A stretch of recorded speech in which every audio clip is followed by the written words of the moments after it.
안녕하세요. 저는 작년 초 파혼 후 싱글의 삶을 살고 있는 34살 여성입니다. 요즘 주변 지인들의 결혼 소식이 많이 들려오는데요. 혹시 결혼의 계절에 파혼도 그만큼 많이 한다는 거 알고 계신가요?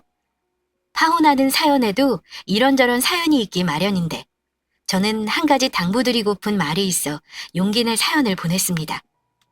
저는 코로나가 한창이던 작년 봄에 결혼을 앞두고 파혼했습니다. 저는 결혼 약속했던 사람과 자그마치 6년을 연애했습니다. 저 25살, 그 사람 26살에 만나 결혼 준비할 때까지 크게 싸움도 한 기억이 없어요. 6년 동안 만나면서 세상에 이렇게 죽이 잘 맞는 사람이 또 있을까라는 생각을 정말 많이 하게 된 사람이었어요. 제가 남자친구 취업할 때까지 뒷바라지 하다시피 돈도 더 많이 쓰고 챙겨주기도 했지만 전혀 아깝다고 생각하지 않은 사람입니다. 오래 만나면 온다는 권태기 한 번 없이 잘 만났고 제가 많이 좋아하기도 했어요. 당연히 결혼은 이 사람과 할 거라 생각했죠. 그런데 파혼이라는 거 해보면서 결혼하는데 연애 기간이 길고 짧은 건 중요하지 않다는 걸 몸소 겪었습니다. 너무 상처받았고 어이도 없고 허무하기까지 했습니다. 사람 마음이 단칼에 정리되는 게 아니다 보니 지난 1년간 참 힘들었네요. 얼마 전 결혼을 앞둔 제 친구와 만났는데 이런 대화를 했습니다. 상견례하고 결혼 날짜까지 잡았는데 고민된다면서요. 고민들 들어보니 상대방에 대한 사랑이나 확신이 모자라 결혼을 고민하는 게 아니더라고요. 현실적인 문제인 시댁, 집, 혼수, 경제력 이런 것들이 결혼을 결심한 사람의 마음을 붙잡는 원인이 되더군요. 나는 파혼까지 해봤으니 굳이 너한테까지 결혼하라 떠밀 생각은 없어. 내 생각엔 너 결혼할까 말까 고민하는 자체부터 이미 결혼 글러먹은 것 같은데. 대체 이유가 뭐야? 유나야, 글쎄, 상견례에 시어머니가 얼토당토하는 요구를 하시잖아. 우리 식구들 그날 집에 와서 완전 초상집 분위기였어. 엄마는 결혼 여기서 없자고 난리시고 내가 아직 결정을 못해서 문제지. 결혼 얘기가 오갔길래 파혼까지 고민하는 거야? 실은 우리가 모은 돈이 얼마 없어서 엄마 소유 아파트에 신혼살림 차리기로 했거든? 내 집 마련할 때까지 보증금 없이 무기한으로 살라고 하신 건데 내가 너무 죄송해서 월 50만 원씩 월세식으로 드리자고 남자친구한테 얘기를 미리 했어. 근데 상견례 때 시어머니가 글쎄 애들이 돈을 준다고 글쎄 그걸 다 받을 생각이냐면서 원래 공짜 전세로 내어주실 생각이었던 정도면 그냥 줘도 되지 않냐고. 그 집을 그냥 주면 안 되겠냐는 거야. 나 참 기가 막혀서 그거 우리 엄마 노후위에서 마련해 놓은 아파트잖아. 우리 집이 부자도 아니고 집이 몇 채씩 되는 것도 아닌데 집 내놓으란 소리를 그렇게 쉽게 할 수 있는 거니? 어머, 참 그 심호도 양심 없네. 자기네가 집 해올 능력도 안 되는 주제 그냥 고맙습니다 하고 월세 내고 살아도 감지덕지인 거 모르나? 서울 시내 어디 아파트가 월세 50에 살 수 있대? 그래서 넌 어쩔 셈이야? 너무 기가 막혔는데 남자친구가 막 말렸거든? 그래서 우리 엄마가 집을 그냥 주라는 말씀인 거냐 두어 번 물어봤어. 근데 너무 당당하게 맞다면서 예쁘게 키운다 시집가는 선물도 주는 게 좋지 않냐는 거야. 우리 엄마 그렇게는 못하겠다 하고 일어났어. 나중에 상견례를 다시 할지 연락을 주고받자고 하고 헤어졌는데 엄마 아빠는 이 결혼 없자고 난리셔. 네 남자친구는 뭐래? 근데 웃긴 게 뭔 줄 알아? 내 남자친구는 글쎄 자기가 더 불쾌하대. 딸인데 월세 받는 게 더 이상한 거 아니냐고 따지더라. 그래서 내가 그냥 부모 도움받지 말고 우리 대출 받자 그랬더니 펄펄 뛰면서 공짜로 살 수 있는데 왜 그러냐면서 나한테 화를 내는 거야. 그 말 듣는데 오만정이 다 떨어진 거 있지? 이게 말로만 듣던 거지근성 뭐 그런 거지. 나 이 결혼 안 하는 게 맞는 거지? 친구야, 이미 정답은 나와 있잖아. 너 불구덩이 속으로 네 발로 들어갈래? 지금 파혼하는 게 훨씬 나아. 나 봐라. 파혼하고 더 잘 살잖아. 저도 사실 제 재산 탐내는 예비 시댁 때문에 파혼한 거라 친구 결혼 말리고 싶더라고요. 제 친구는 결국 결혼하기로 한 사람과 결혼을 접었습니다. 제 친구의 이야기긴 하지만 비슷한 문제로 다투다 결혼하지 못하고 헤어지는 커플이 생각보다 참 많아요. 몇십 분도 안 돼서 끝나는 결혼식장에 들어가는 과정이 참 멀고도 험한 과정을 거쳐야 하는 거더군요. 어쨌든 제 얘기로 다시 돌아와서요. 저의 집안은 간단히 말씀드리자면요. 저희 아빠는 군인 출신이세요. 지금은 퇴직하셨고 엄마와 작은 식당 운영하십니다. 군인 외벌이에 저와 제 동생 뒷바라지 하느라 많이 빠듯하셨을 거라 생각해요. 그래도 엄마 알뜰함 덕분에 돈 걱정 안 하고 사십니다. 노후도 다 마련해 놓으셨고요. 제 소개를 간단히 하자면 저는 대학 졸업하고 나서 회사 다녀본 경험이 없습니다. 운 좋게 처음 시작한 사업이 성공해서 지금 서울에 7억짜리 작은 아파트 하나랑 경기 남부 쪽에 아파트 2채 소유하고 있어요. 부동산 자산만 15억 정도 됩니다. 제 배경을 꼭 말씀드려야 파혼 이유도 설명할 수 있을 것 같아 제 사연 들어주시는 분들께 감히 솔직하게 말씀드려 봅니다. 서울 아파트는 제가 10년 동안 모은 돈으로 대출 없이 마련한 100%제 자산입니다. 나머지 경기도 아파트는 대출이 30% 껴있어요. 차도 8천짜리 외제차 대출 없이 사서 끌고 다닙니다. 대신 사업을 하다 보니 현금이 늘 회전시키는 탓에 당장 굴릴 수 있는 여유자금은 5천 정도입니다. 부모님 도움 안 받고 거기서 결혼자금을 다 해결할 생각이었어요. 저는 이 정도면 결혼할 때 숙이고 들어갈 필요 없는 스펙이라 생각했습니다. 남자친구는 그냥 회사원이에요. 대기업은 아니지만 그래도 복지 좋고 퇴직 보장되는 회사입니다. 연봉은 6천 정도 된다고 들었어요. 차는 구형 국산차고 아직 가족과 살고 있습니다. 모은 돈은 제가 듣기론 4천 정도였고요. 경제적인 부분은 결혼 준비하면서 대략적으로 알게 된 거지만 남자친구에게 저의 모든 재산을 오픈하지는 않았습니다. 왜냐면 남자친구 쪽에서 요즘 반반 결혼을 많이 한다면서 동등하게 결혼하는 걸 얘기했기 때문이에요. 그래서 저도 굳이 여유 있는 쪽에서 많이 해가야겠다고 하지 않았고요. 결혼 준비하면서 비슷하게 맞춰갈 생각이었습니다. 재산이야 어차피 결혼하면 다 알게 될 거고 또 제가 결혼 전 모은 재산을 결혼한 후 남편과 나눌 생각은 전혀 없었기도 했고요. 남자친구는 제 정확한 재산에 대해서는 몰라요. 처음 만나기 시작할 때 서울 아파트 장만하려고 돈 모으느라 데이트 비용 아끼자 했던 건 압니다.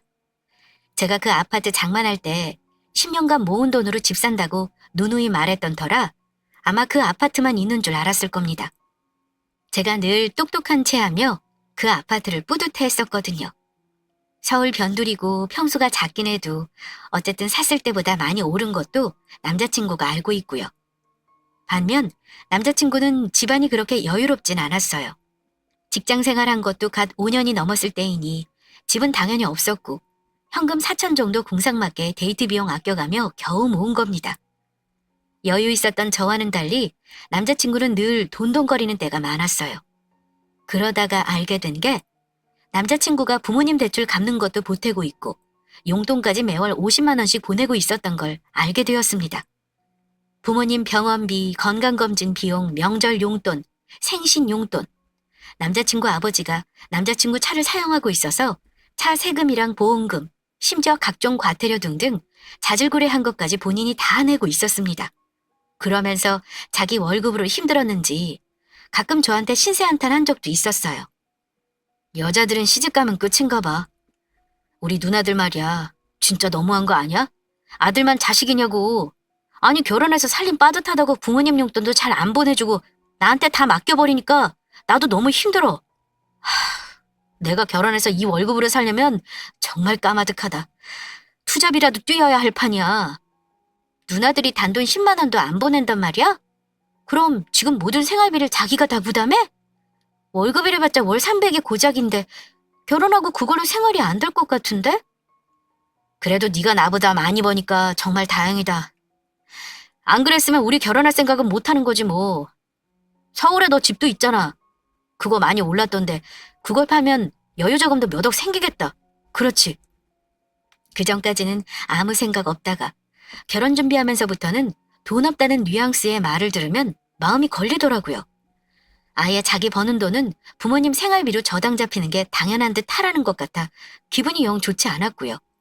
그런 말 들으니까 예비 시부모가 과연 노후는 준비해 놓았을까 걱정이 되는 거예요. 오빠, 물어볼 게 있는데 기분 나빠하지 말고 대답해줘. 우리 부모님은 노후 준비 완벽하게 되어 있어서 나중에 자식들한테 손 일절 안 벌릴 거라 그러셨어. 혹시 자기 부모님은 노후 준비는 잘 되어 있으신 거야? 보험 같은 건 어떻게 들어놓으신 건지 알고 있어? 하고 직설적으로 물어봤습니다. 그랬더니 나야 모르지. 부모님 노후를 내가 알아야 해? 보험은 내가 내드리고 있어. 실비랑 안보험은 있지. 이러는 겁니다. 그래서 제가 놀라서 아니 왜 몰라? 부모님 재산이나 빚은 몰라도 대충 분위기 보면 알잖아. 부모님이 노후 대책에 대해서 자식들한테 아예 말을 안 하셨다고? 했더니 갑자기 정색하면서 부모님 노후 준비를 내가 어떻게 알아?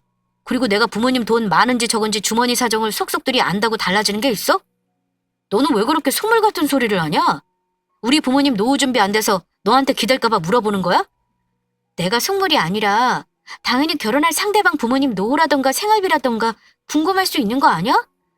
결혼하면 내가 같이 부담해야 할 수도 있는 거잖아.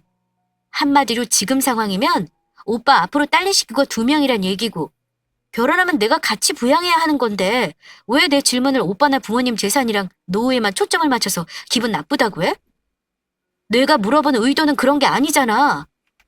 저는 솔직히 남자친구의 반응이 이해가 안 되는 겁니다. 아무리 결혼을 둘이서 하는 거라지만 자식한테 나중에 손 벌리지 않을 만큼의 경제력도 중요하다고 생각하거든요. 결혼하기 전에 상대방 부모님 경제력 궁금한 건 당연한 거 아닌가요? 저는 제가 속물 같은 사람이라고 생각하지 않습니다. 그런데 남자친구는 부모 생활과 노후는 어느 정도 자식이 감당해야 하는 의무라고 생각하고 있다는 걸 그때야 알았습니다. 그때부터 결혼 준비를 하면서 여러 가지 현실적인 문제들로 다투는 일이 가끔 생기기 시작하더라고요.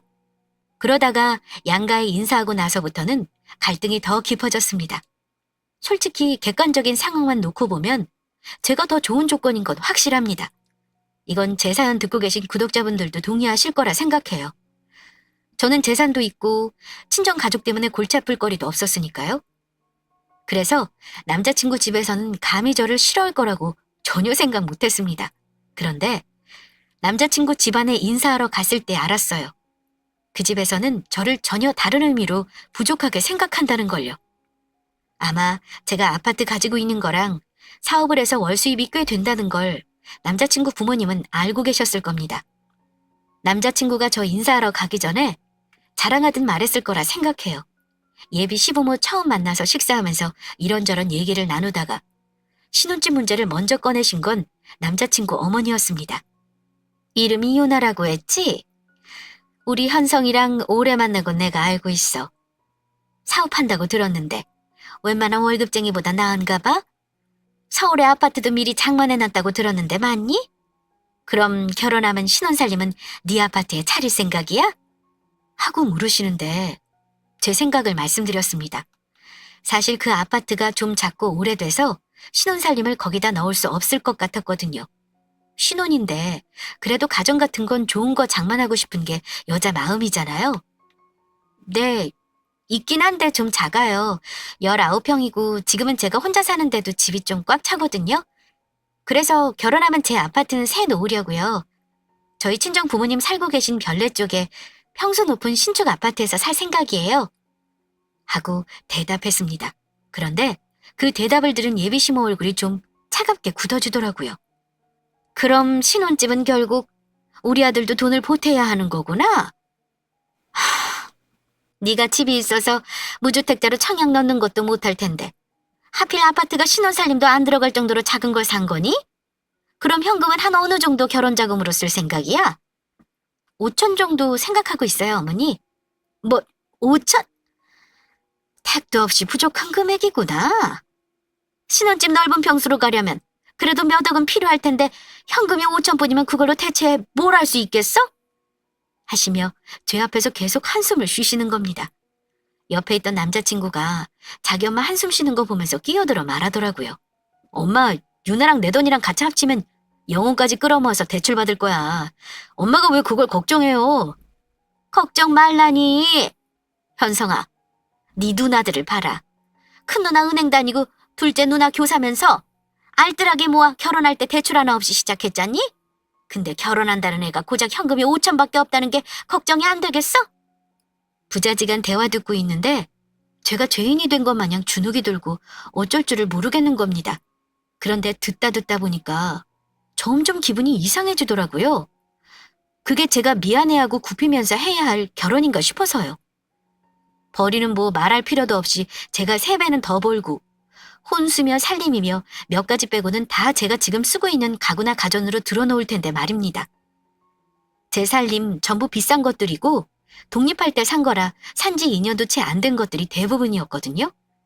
근데 예비 시모가 저런 식으로 한숨 쉬며 현금 없다고 한탄하신 거 들으니까 기분이 묘했어요. 심지어 뭘 하셨냐면요. 차라리 그 집 팔아서 다른 집을 사고 여유자금을 갖고 있지 그러니? 이러시는데 말문이 막히더라고요. 참고로 제 아파트는 팔려면 팔 수 있긴 합니다. 근데 그 당시 팔면 손해였어요. 주위에 역사가 들어선다 했고 대규모로 재건축하는 단지가 있어서 집값이 오르면 올랐지 떨어지진 않을 것 같았거든요. 근데 넌지시 그 집을 팔았으면 하는 기색을 내비치시길래 기분이 좀 그랬습니다. 게다가 제가 타고 온 차를 트집 잡기까지 하셨어요. 너는 나이도 어린애가 건방지게 저런 외제차를 샀어? 그걸로 알뜰하게 결혼자금 쓸 생각을 했어야지. 하나를 보면 열을 알지. 저거 혹시 대출 잔뜩 끼어있는 차 아니니? 할부로 샀을 거 아니야? 하시길래 아니요 어머니, 저건 할부 안 하고 제 돈으로 산 제 차예요. 사업하려면 솔직히 보이는 것도 중요해서요. 그래서 저한테는 필요한 겁니다. 그랬더니 어머니가 더 언성을 높이며 한 소리 하시더라고요. 세상에, 저런 차를 현찰로 샀으면 그게 더 손해다. 그 큰 돈으로 다른 거에 투자했어야지. 아니면 현금으로 가지고 있던가. 겁 없이 저런 차를 턱턱 사니 참 답답하다. 어? 그러니 결혼 자금이 부족한 거 아니냐?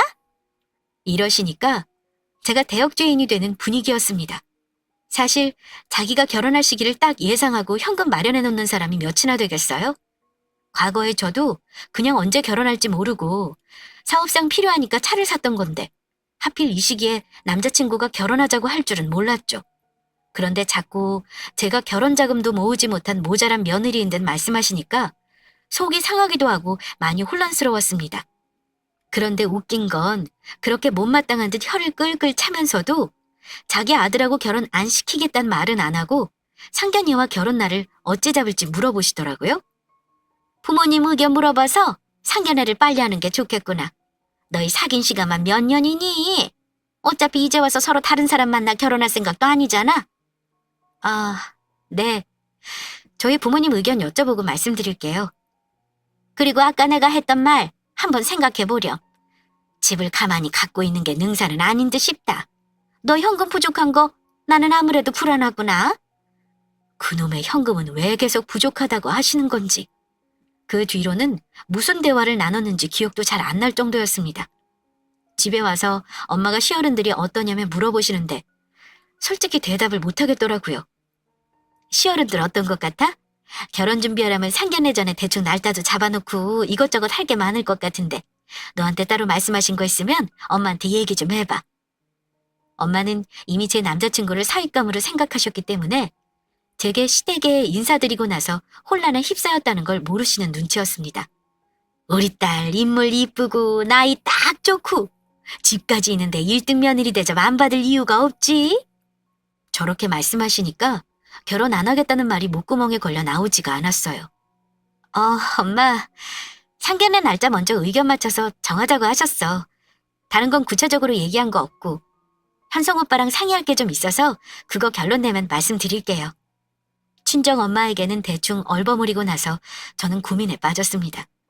연애할 때는 보이지 않았던 예비시댁의 경제력, 준비 안 된 노후, 현금이 없다며 은근 타박하며 왠지 내 집을 탐하는 것 같은 시모의 태도 등등이 머리를 어지럽게 했습니다. 그런데 예비시댁에 다녀오면 그쪽 부모님은 저를 어찌 보셨는지 궁금하잖아요. 사실 시모가 저 현금 많이 없다고 걱정하듯 말할 때 이미 눈치는 챘지만 저를 마음에 안 들어 하시는 것 같은 느낌이 들기도 했어요. 그래서 남자친구에게 물어봤습니다. 어머니가 나 어떻다고 하셔? 일찍부터 사업해서 그런가 세련되고 이쁘다고 하셔. 내가 너 능력 있는 여자라고 엄마 앞에서 칭찬 좀 했지. 그래? 근데 내 느낌에는 그날 나를 마뜩찮아 하신 것 같았어. 내가 한참 오빠보다 모자란 것처럼 말씀하시길래 기분이 좀 그렇더라. 아들이는 엄마들이 좀 그렇잖아. 아들이 더 잘났고 아깝고 하신 거지. 너도 시간이 지나면 예뻐하실 거야. 그러니까 너도 예쁨 받을 행동 많이 하고 노력 좀 해봐. 근데 남자친구 입에서 예쁨 받을 행동이라는 말을 들으니까 순간 기분이 안 좋은 겁니다. 제가 굳이 예쁨 받을 행동을 해서 시어른에게 잘 보여야 하는 이유가 뭔지 모르겠더라고요. 아니, 예쁨 받을 짓을 어떻게 해야 하는 건데? 오빠는 우리 부모님한테 예쁨 받기 위해서 노력하는 거 있어? 말해봐. 나도 그거 똑같이 할 테니까. 이런 내가 며느리감으로 마음에 안 드시면 어쩔 수 없는 거지 뭐. 결혼 안 하면 그만인 거 아니야? 아이, 뭘 그렇게 예민해. 말이 그렇다는 거지. 보통 며느리가 시모한테 더 잘 보이려고 애쓰는 게 당연한 거 아닌가? 어머니가 너 싫어하는 거 아니니까 너무 그렇게 기분 나빠할 필요 없어. 결혼 전에도 너 데리고 자주 오라고 하셨다니까. 예비 남편의 그런 말을 듣고 고민이 깊어진 저와는 달리 예비 시댁은 그 이후 마치 제가 그 집 며느리라도 된 듯 저를 대했습니다. 얼마 후 예비 시부 생신이 다가왔을 때였는데요. 저한테 저녁 대접하고 싶다고 오라고 하더라고요. 솔직히 그때 갈까 말까 많이 망설였는데 그래도 어른이 초대하시는데 인사까지 한 마당에 거절하는 건 아닌 것 같아 갔습니다. 엄마가 빈손으로 가지 말라면서 백화점에서 한우 세트 선물까지 사서 들려보내셨고요. 하지만 그날은 제가 이 결혼을 접기로 확실히 결심한 날이 되어버리고 말았습니다. 예비 시댁에 가니 시모는 음식 준비 중이셨고 저는 뭐 도울 거 없느냐고 부엌에서 서성거리고 있었습니다. 도와줄 거 없다고 하시길래 식탁에 음식 차리는 것만 오며 가며 도왔어요. 그때 예비 시모가 주방에서 갑자기 저를 보며 지나가듯 하는 말이 있었는데요. 결혼 전에 자주 와야 진짜 가족처럼 정도 들고 그러지 않겠니? 앞으로 좀 자주 오고 그래. 결혼하면 명절에 네 신우들도 다 올 거거든. 그럼 너도 연휴 내내 같이 밥해 먹고 놀다 쉬다 가렴. 시집 오면 이제 우리 식구잖아. 나는 명절에 아들 며느리 내외를 사돈댁이랑 나눠 쓸 생각 없어. 그건 네가 미리 알아둬라. 이러시며 제 얼굴을 똑바로 쳐다보시는 겁니다. 순간 할 말이 없었습니다. 저는 어머니 하는 말에 알겠다고 대답을 못하겠더라고요. 그런데 더 어처구니 없는 게 아참! 너 결혼 준비하는데 현금 부족한 건 네 부모님들한테 상의해봤어? 내가 아무리 생각해도 그 돈으로는 결혼하긴 무리다 싶어서 그래. 너무 빠듯하게 준비하면 일이 꼬일 수도 있는 거니까 집 파는 것도 한번 생각해보렴.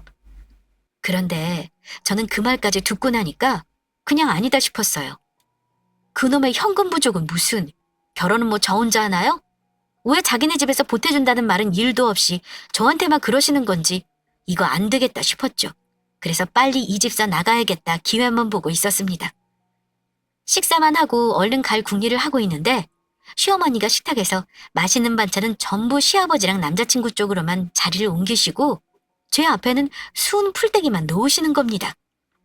보통 손님한테 많이 먹어라, 모자란 거 있으면 얘기해라 하는 게 정상이건만 예비 시모는 자기 아들만 챙기느라 여념이 없더군요. 너 갈비 좋아하잖아. 오랜만에 한 거니까 많이 먹어라. 참, 너 마늘종은 안 먹지? 이러시며 접시를 이리저리 옮기는데 제가 순간 열받아서 그랬습니다. 어머니, 저도 갈비 좋아해요. 오빠 입만 입인가요? 저한테는 하나도 안 물어보시고 서운하네요. 하며 장난스럽게 말했습니다. 이제 이 집구석 사람들 다시는 볼 일 없을 것 같아 가시돋친 말로 그랬더니 어머, 내가 그랬니? 미안하다. 그러시며 막 웃으시더라고요. 역시 시어머니와 엄마는 하늘과 땅 차이더군요. 아무튼 그러고 나서 식사 끝내고 저는 서둘러 일어나 인사하고 가겠다 했습니다.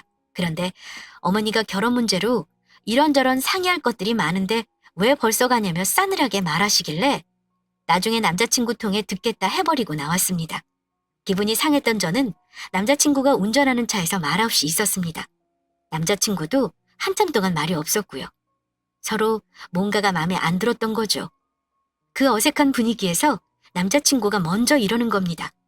엄마가 더 있다가 가라고 붙잡았는데 꼭 그렇게 억지로 가겠다고 한 이유가 뭐야?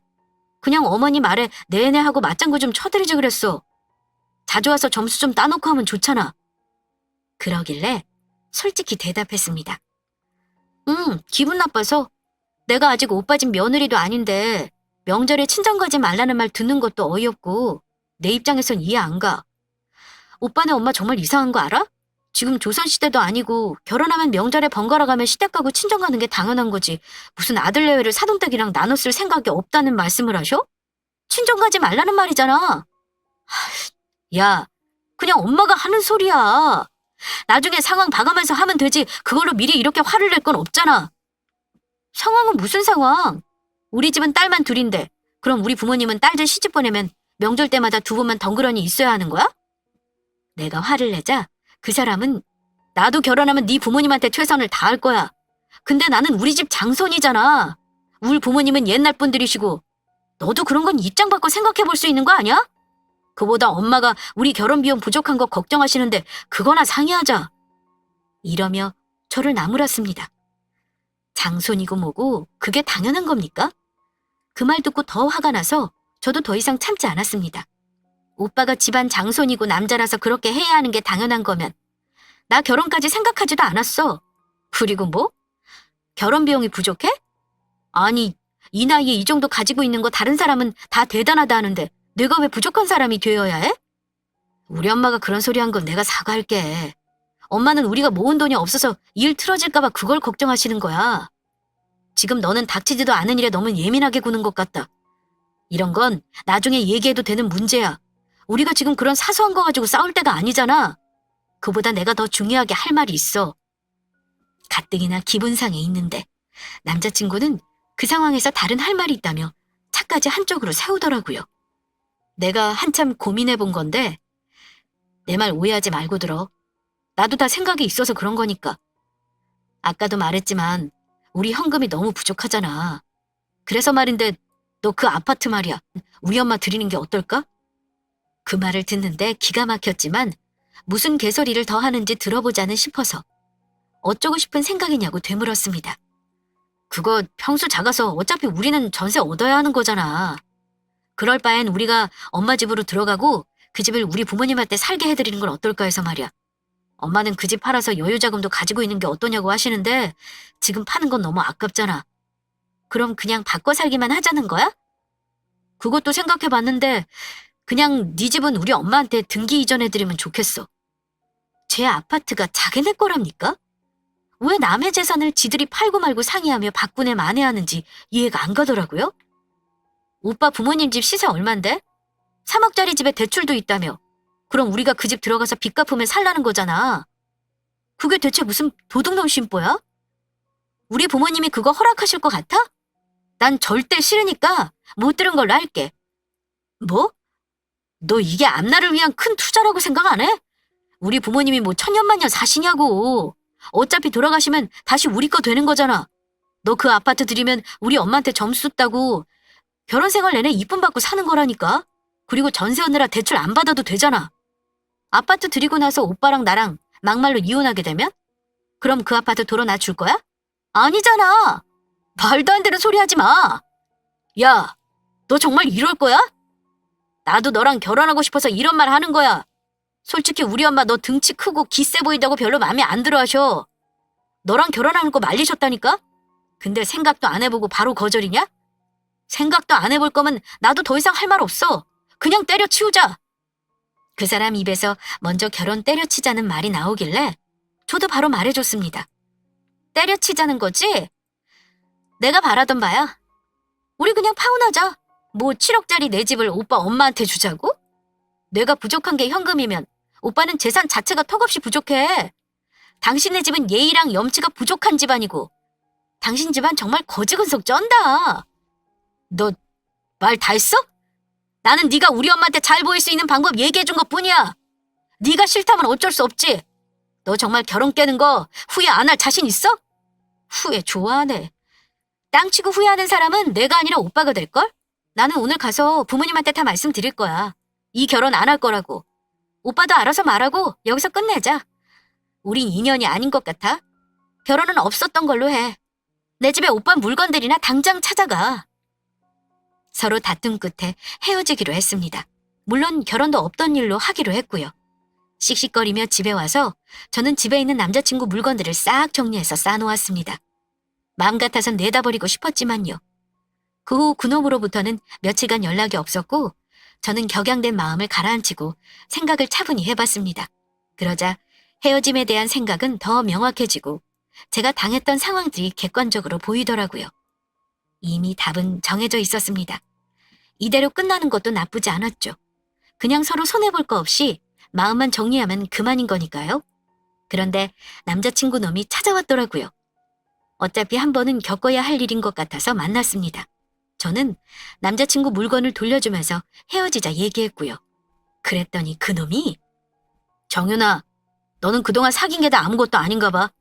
아주 정리가 쉽다. 이렇게 헤어지면 누가 더 손해인 것 같아? 남자는 손해볼 거 없어. 나야 지금이라도 너보다 어리고 괜찮은 여자 만날 수 있거든? 근데 그 말 들으니까 너무 화가 나는 겁니다. 그냥 깔끔하게 헤어지면 될 것을 누가 누구 보고 손해니 뭐니 하는지 참 졸렬하다 느꼈습니다. 그런 놈한테는 나도 똑같이 대해줄 필요가 있었죠. 오빠 생각은 그렇구나. 나를 그렇게 하찮게 여기는 줄은 몰랐네. 잠깐만.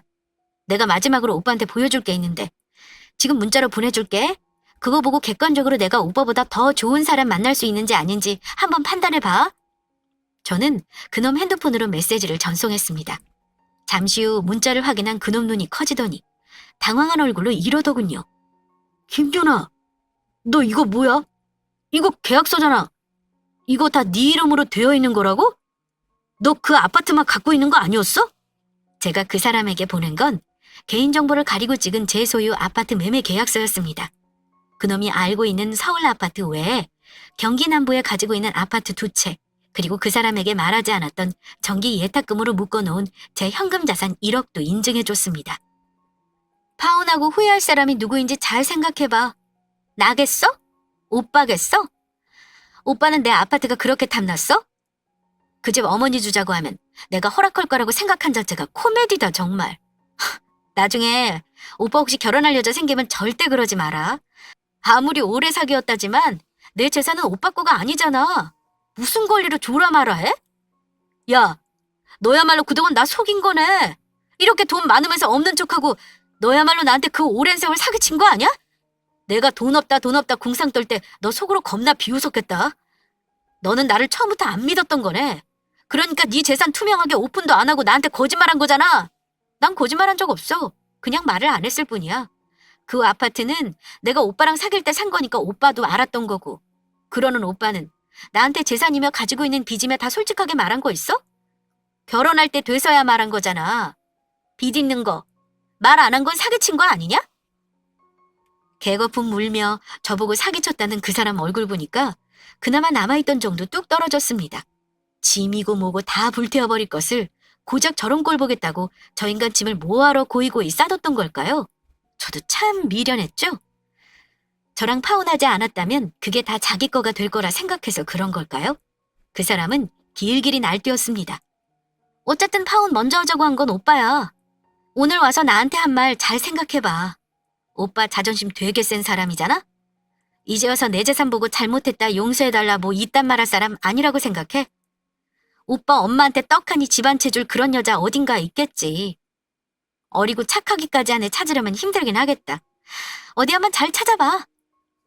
오고 가는 말이 점점 과격해지자 안 되겠다 싶어 부모님께 연락해 와달라 부탁했습니다.